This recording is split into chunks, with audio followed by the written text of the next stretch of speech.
नमस्कार दोस्तों, आप सभी लोगों का स्वागत है हमारा चैनल BFC एल्बम न्यूज़ में। वीडियो को आगे देखने से पहले लाइक करिएगा, चैनल पे नए होंगे तो सब्सक्राइब करिएगा, साथ ही में घंटी को ऑल पे सिलेक्ट करके वीडियो को आगे शेयर करना ना भूलिएगा।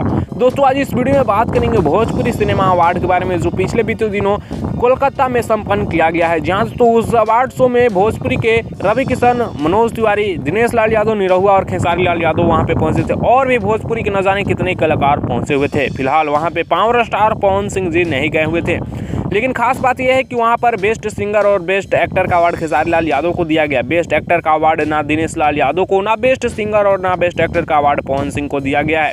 फिलहाल बात की जाए खेसारी लाल यादव के बारे में तो अच्छी से बहुत ही अच्छा एक्टर है, बहुत अच्छा सिंगर है, बट दिनेश लाल यादव को बेस्ट एक्टर का अवार्ड ना दिया गया। इस पर बहुत सारे लोग का कमेंट्स आ रहा था। बेस्ट सिंगर का अवार्ड पवन सिंह जी को ना दिया गया, इस पर बहुत सारे लोगों का कमेंट्स आ रहा था। तो बता दें कि भाई जो वहाँ पे उपस्थित नहीं होता है उसे कोई अवार्ड नहीं दिया जाता है भोजपुरी सिनेमा अवार्ड में।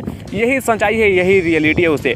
और बात की जाए दिनेश लाल यादव, निरहुआ के बारे में, तो उन्हें क्यों नहीं दिया गया पता नहीं, उसके बारे में कोई जानकारी नहीं है हमें। बट जो भी है ठीक ही है, क्या फ़र्क पड़ता है पवन सिंह जी और दिनेश लाल यादव को अवार्ड ना मिलने से, उससे कोई दिक्कत नहीं है। बट ऐसा ना होना चाहिए वहाँ पे। फिलहाल मैं इसमें ज़्यादा नहीं बोलूँगा, इस वीडियो को खत्म कर रहा हूँ। वीडियो कैसा लगा कमेंट्स में बताइएगा। अपडेट पसंद आएगा तो लाइक शेयर सब्सक्राइब करिए। ऐसी और लेटेस्ट वीडियो के लिए हमारे चैनल BFC एल्बम न्यूज़ पर बने रहिएगा।